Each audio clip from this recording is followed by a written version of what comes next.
El sacerdocio que gobierna nuestra iglesia permite que podamos abrir las puertas del cielo para poder recibir las bendiciones que nos van a unir al Señor. Así es. Y no solamente nosotros, sino nuestros antepasados y obviamente nuestros hijos y nuestra posteridad. Cuando entras al templo, algo que pasa muy, muy interesante es que si tú guardas silencio, vas a escuchar el sonido del silencio. Sí, suena extraño, pero sí es. Y literalmente el ruido del mundo se apaga. No traemos nuestro celular en medio de la sesión para distraernos. No nos conectamos a unos audífonos y nos aislamos del mundo. Pero en el mismo silencio de todos podemos escuchar esta paz que nos da tranquilidad. Yo creo que uno de los principales distractores de Satanás en estos últimos días es el ruido, es esa necesidad de sentirnos conectados, desconectando realmente con los que están a nuestro alrededor.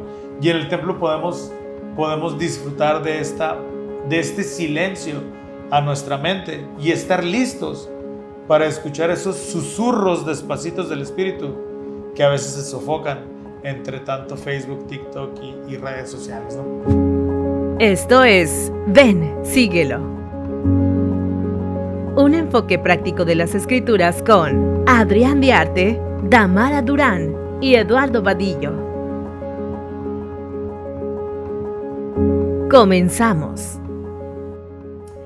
Hoy en día disfrutamos de las bendiciones de nuestros templos, pero para los primeros miembros de la iglesia, esto apenas era una realidad con el templo de Kirtland, con la dedicación del templo de Kirtland en 1836. Para esta dedicación no solamente los vivos querían estar presentes, sino también los muertos, quienes también deseaban tener las bendiciones del Santo Templo.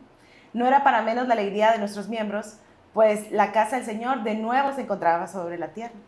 Y Adrián, para nuestros días tampoco es algo pequeño lo que pasó en esos tiempos, pues hoy en día podemos disfrutar de las grandes bendiciones que el templo nos da.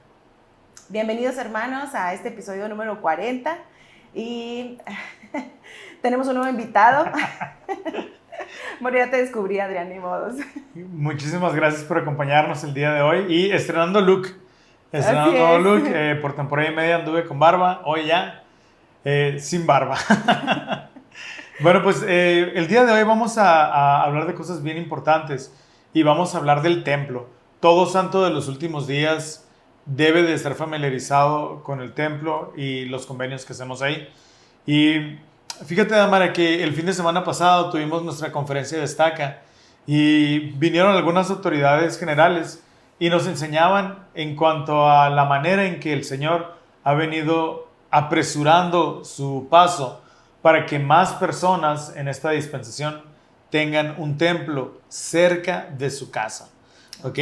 Y luego hacían la pregunta: ¿cuántos templos hay actualmente en funciones en México? Y si tú sabes la respuesta, anótala aquí abajo en los comentarios. Y la verdad que cuando los empezó a contar, yo me sorprendí. Bastantes templos y en construcción también, ¿no? Y en construcción también, así es. Y bueno, como normalmente analizamos esta clase, es que yo escojo un tema y Damara escoge otro tema. Y el tema que yo escogí está centrado en Doctrina y Convenios 109. Y yo creo que ese es el comienzo de toda esta actividad en el templo. Imagínate, Damara, por un momento que estamos en 1836 en Kirtland, Ohio. La situación económica de los miembros en ese tiempo, como ya lo hemos venido explicando, no necesariamente era la mejor ni el mejor momento económico de la iglesia. Casas muy humildes, ropa muy desgastada y economías que habían venido siendo castigadas por el mismo contexto histórico y económico del país y también por los diferentes cambios que había habido de domicilio de los santos y la persecución. Entonces, en pocas palabras, pues no había dinero, ¿verdad? No había dinero para construirte tu propia casa. Sin embargo, los santos estuvieron dispuestos a dar de sus bienes, a dar de su tiempo y de sus posesiones para construir con sacrificio el edificio más glorioso que se había levantado hasta ese momento, es decir, la casa del Señor. Y bueno, llega por fin el día en que vamos a dedicar este templo.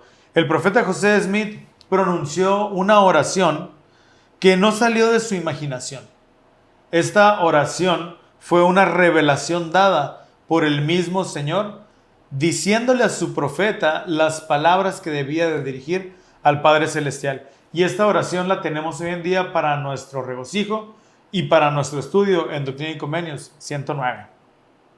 Te voy a pedir, Damara, si por favor nos puedes ayudar a leer 109, versículo 5. 109, versículo 5 dice: porque tú sabes que hemos hecho esta obra en medio de gran tribulación, y de nuestra pobreza hemos dado de nuestros bienes para construir una casa a tu nombre, a fin de que el Hijo del Hombre tenga un lugar para manifestarse a su pueblo. Así es, Damara. Fíjate qué curioso. Todos podemos recibir revelación a través de la oración. Todos sabemos que si oramos podemos recibir revelación. Entonces, Damara, en tus palabras, ¿por qué el Señor dice que necesita un lugar para manifestarse? Y no hay respuesta incorrecta, ¿no? O sea, Claro, claro. Yo creo que el Señor deseaba dar más revelación directa, ¿no? Entonces, sabemos hoy en día que literal el templo es la casa del Señor, ¿no? Entonces, Él puede venir y morar en esos lugares santos. Exactamente. Una cosa es recibir una respuesta del Señor, pero en el templo es específicamente un lugar en donde Él puede hacernos sentir su poder, que es diferente al recibir una revelación personal, ¿ok? Yo he tenido momentos en el templo muy, muy especiales en donde he podido sentir de manera muy especial el Espíritu Santo y también la presencia del Señor. El templo es un lugar en donde literalmente Él mora y donde puede compartir con los líderes y con las personas cosas muy privadas, muy especiales, ¿ok? Entonces es muy importante que podamos entender este concepto y entender lo que nos dice el versículo, que es un lugar donde Él pueda manifestarse a los santos en general. Y yo quiero preguntarte a ti que nos estás escuchando, ¿qué fue lo que sentiste o qué sentimiento recuerdas la primera vez que visitaste un templo? Y también, ¿alguna vez has llevado una pregunta específica al templo y has obtenido alguna respuesta? Yo creo que esa pregunta vale la pena escribirla dentro de tu diario personal y dejar como testimonio para las futuras generaciones la manera en que Dios se manifiesta a ti como parte de su pueblo.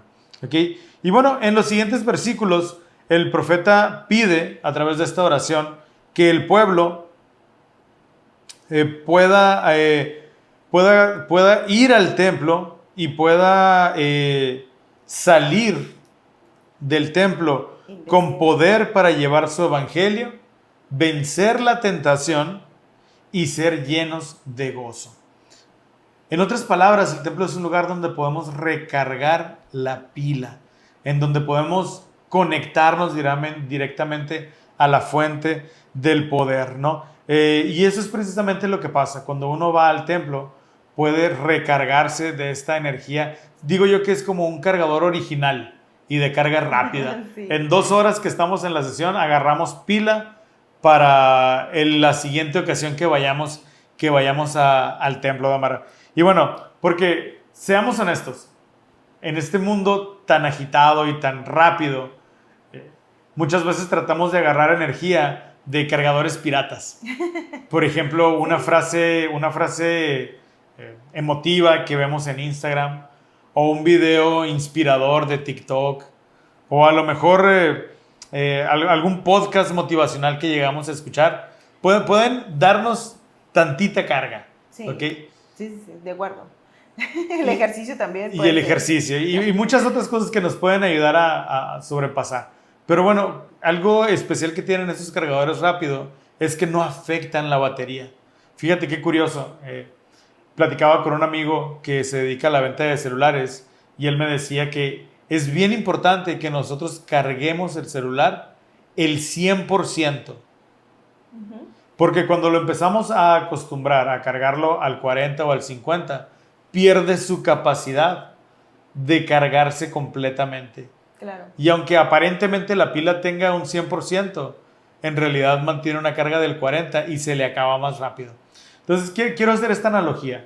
Cuando nosotros vamos al templo, nos recargamos de una energía verdadera, que en realidad nos dura. Si dejamos de ir al templo, es como estar cargando al 40% y va a ser bien difícil que podamos acostumbrarnos a llenarnos de esa energía, ¿no? Claro, Adrián, y que esa energía dure, ¿no? Precisamente hablaba con una amiga en la semana sí, a lo mejor cuando uno va a hacer ejercicio, lo he disfrutado. Yo me desconecto un poquito de lo que estoy viviendo y hago mi ejercicio, ¿no? Pero cuando uno va al templo, En la realmente, sí, es más duradero la paz que podemos llegar a sentir ahí y sobre todo la revelación que recibimos para el resto del día, ¿no? Así es. Y fíjate, me gusta mucho también en esta oración los versículos 21, 23 y 24 al 34 mencionan que el templo también es un refugio contra los enemigos espirituales y temporales. Y esta frase debió haber sido muy significativa para los santos en aquellos días, porque ya sabemos que había persecuciones, las personas no estaban de acuerdo en los asentamientos de los santos de los últimos días, pero también lo podemos pasar a el día de hoy, Damara. Probablemente no tengamos enemigos que nos estén queriendo correr de nuestra casa, pero sí existen enemigos espirituales. Por ejemplo, la depresión, Claro. la ansiedad, la pornografía, la palabra de sabiduría. Todos tenemos un Goliat que nos tenemos que enfrentar, ¿verdad? Todos tenemos esa tentación que constantemente nos hace sentir indignos. El ir al templo es un recordatorio de los convenios eternos y de las promesas que tenemos por obedecer los mandamientos. Entonces, es una manera del Señor de conectarnos con lo que nos espera en el futuro si estamos yendo constantemente al templo. Entonces, cuando entras al templo, algo que pasa muy, muy interesante es que si tú guardas silencio, vas a escuchar el sonido del silencio. Sí, Y suena extraño, pero sí es. Y literalmente el ruido del mundo se apaga. No traemos nuestro celular en medio de la sesión para distraernos. No nos conectamos a unos audífonos y nos aislamos del mundo.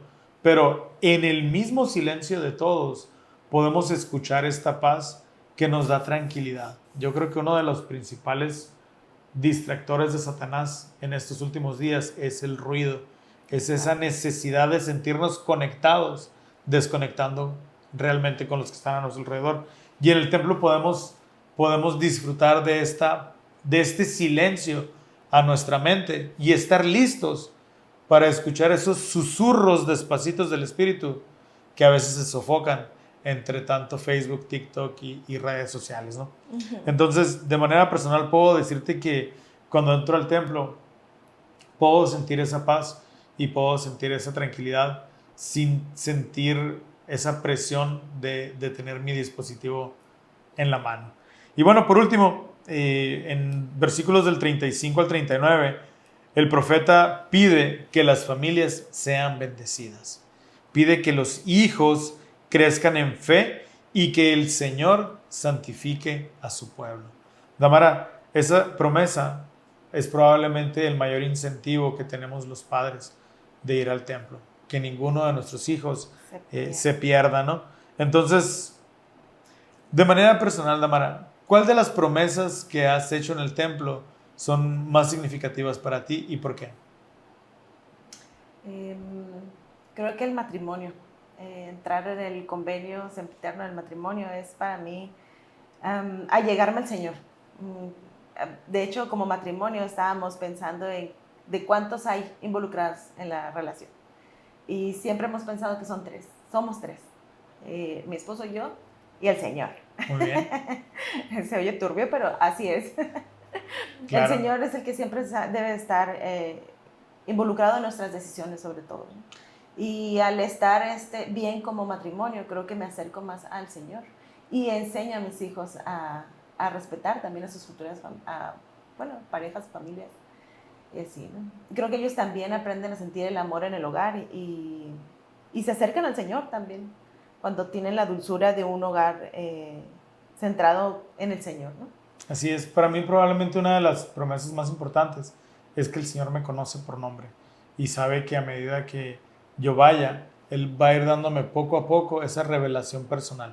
Dámara, cuando vamos al templo, hacemos ordenanzas personales la primera vez, pero las siguientes, todas las siguientes, son servicio que prestamos para personas que ya no pueden hacerlo.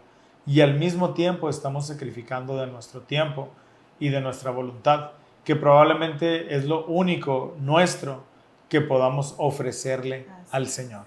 Entonces, ya para terminar, me encanta que en esta dedicación del templo se cantó el himno número 2, El Espíritu de Dios, que me encanta este himno y para mí siempre es una alegría cantarlo.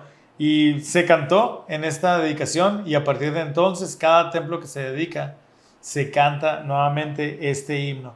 Los ángeles siguen visitando la tierra y la obra del templo avanza como un fuego imparable. Entonces yo quiero testificarles, hermanos, que el templo es la casa de Dios, que ahí nosotros hacemos convenios que nos llevarán de regreso nuevamente a la presencia de nuestro Padre Celestial y que una persona puede aprender más de Dios, de quién es y cuál es su relación personal con Dios, que en ningún otro lugar en esta tierra. Así es, más que en el templo. Más que en el templo. Así es, Adrián. Y continuando con lo que dices, Adrián, hay algo que rige a nuestra iglesia y es el sacerdocio.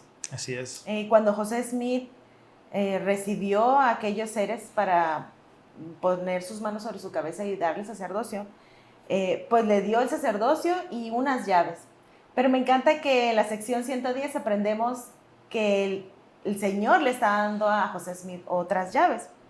Entonces yo escogí el tema, El Salvador dirige su obra a través de las llaves del sacerdocio. Y qué bueno que escogiste ese tema, Damara, porque normalmente en las clases de escuela dominical nunca se van al último tema.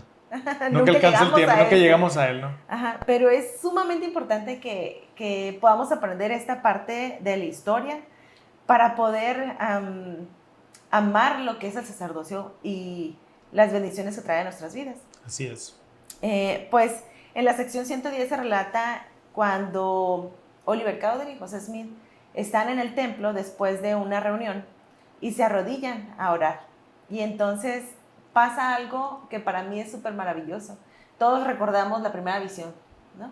Pero aquí en el templo se tiene otra visión. Y no solamente del Señor y Jesucristo, sino de otros seres más. Bueno, y hay muchas más visiones a lo largo de la historia de la iglesia, ¿no? Pero en esta ocasión se presentó Moisés, Elías y Elías el profeta. Y ahí hay unas profecías muy importantes que se estarían cumpliendo para esa época. Adrián, en el versículo 10 del 110, ¿me podrías ayudar a leerlo, por favor? Y la fama de esta casa se extenderá hasta los países extranjeros, y este es el principio de la bendición que se derramará sobre la cabeza de los de mi pueblo. Así sea. Amén. Amén. Así es. Era el inicio, y hay que hacer una pausa aquí porque es importante.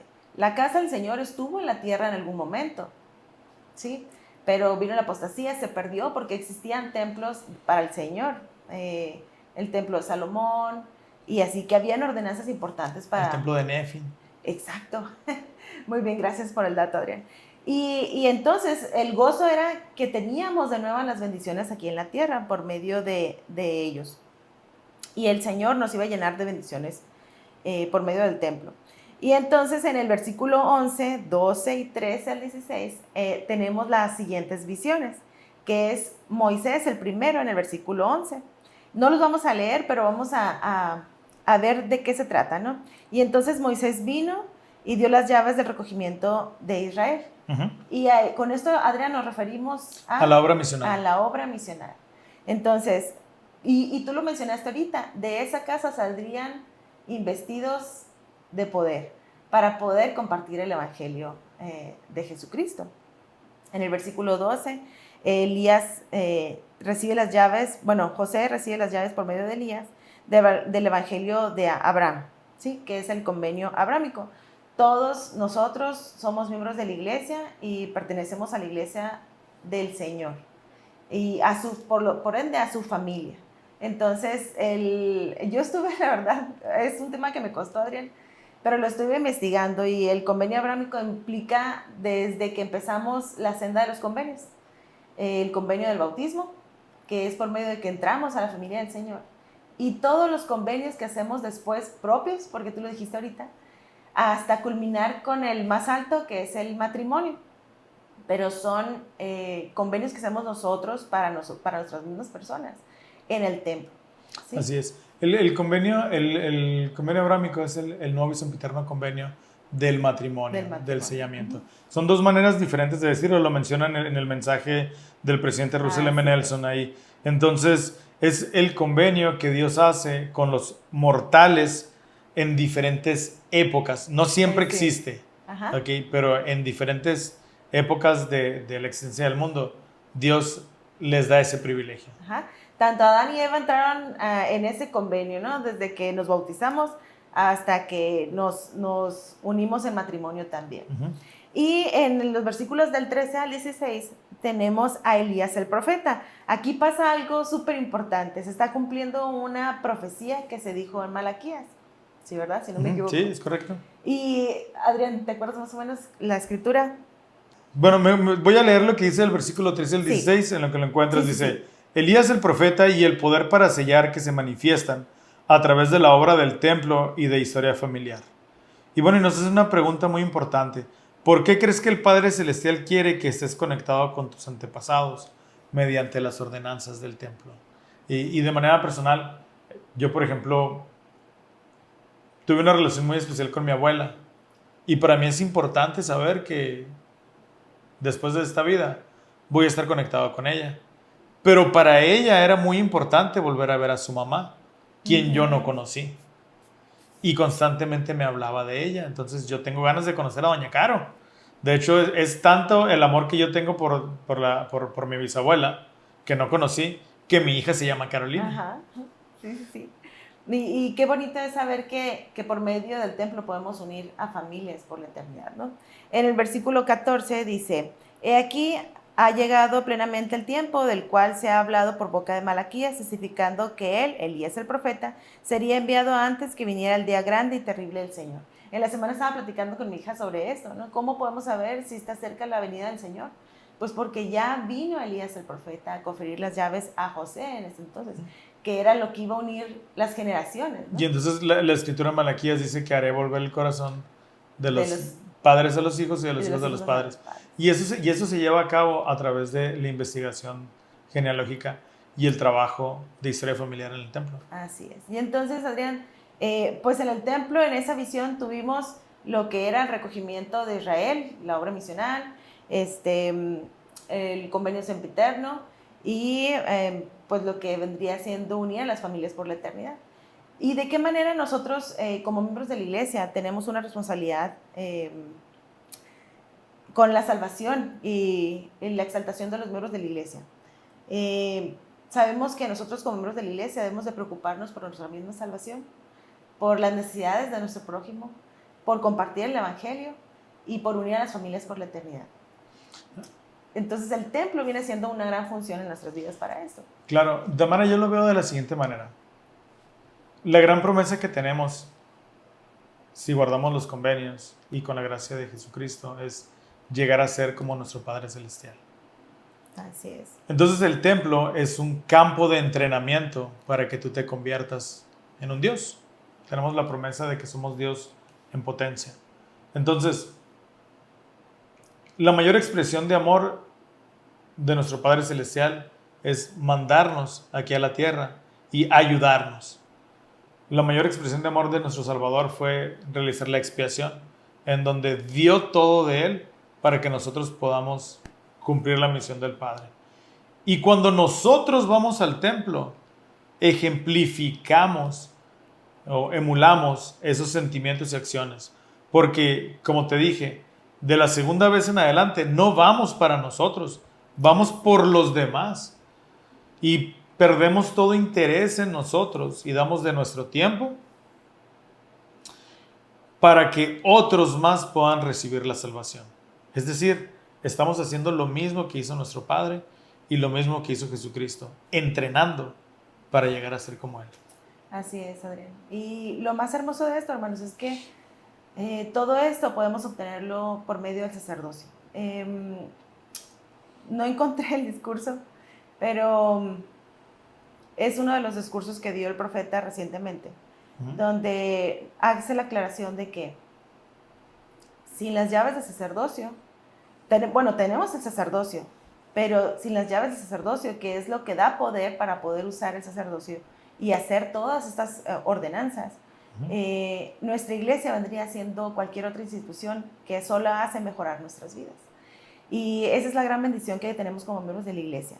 El sacerdocio que gobierna nuestra iglesia permite que podamos abrir las puertas del cielo para poder recibir las bendiciones que nos van a unir al Señor.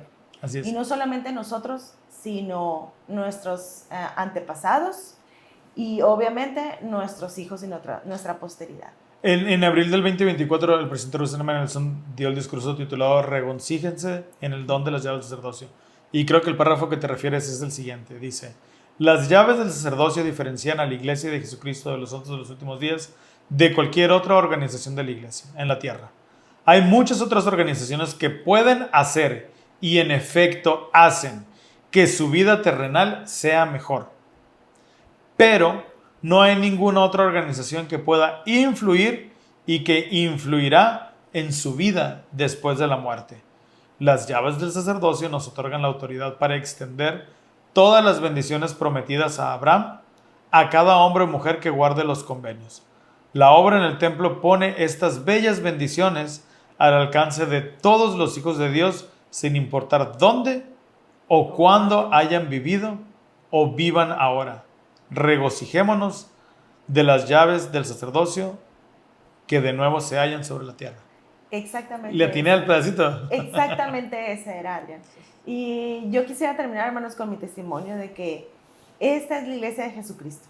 Ese párrafo me tocó mi corazón claramente porque sí sé que hay muchas personas muy buenas en la tierra y que hacen cosas muy buenas para su prójimo, pero el evangelio de Jesucristo tiene algo muy importante, que es el sacerdocio.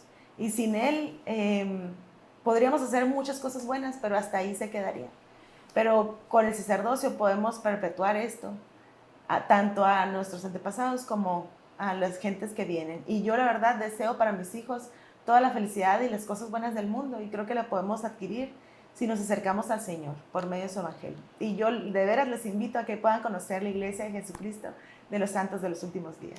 Gracias, Damara. Y bueno, tú que nos estás escuchando, yo quiero hacerte la siguiente pregunta. ¿Qué templo alrededor del mundo te queda más cerca de tu casa? ¿Y cuántas horas o cuántos minutos haces para llegar a él? Realmente es una respuesta que espero leer, que es muy enriquecedora, que nos ayudará a darnos cuenta de lo bendecidos que somos. Claro. Cuando el templo está en los límites de tu estaca, o las bendiciones que tienes de poder prepararte y viajar por diferentes horas. Entonces, ¿qué templo es el que te queda más cerca y a cuánto tiempo, a cuántos días, a cuántas horas te queda? Y pues, fiel a la tradición, te quiero invitar también que en los comentarios nos puedas poner qué te parece un sol, porque para mí es el símbolo de Cristo y el templo es su casa. Una casita y un sol, ahí la casa del Señor, ¿no? Me gusta. Muy bien, pues muchísimas gracias por habernos acompañado. Te recuerdo que es importante que tengas tu estudio personal y tu estudio en familia para poder recibir el Espíritu y poder gozar de las bendiciones de estudiar las Escrituras en tu vida.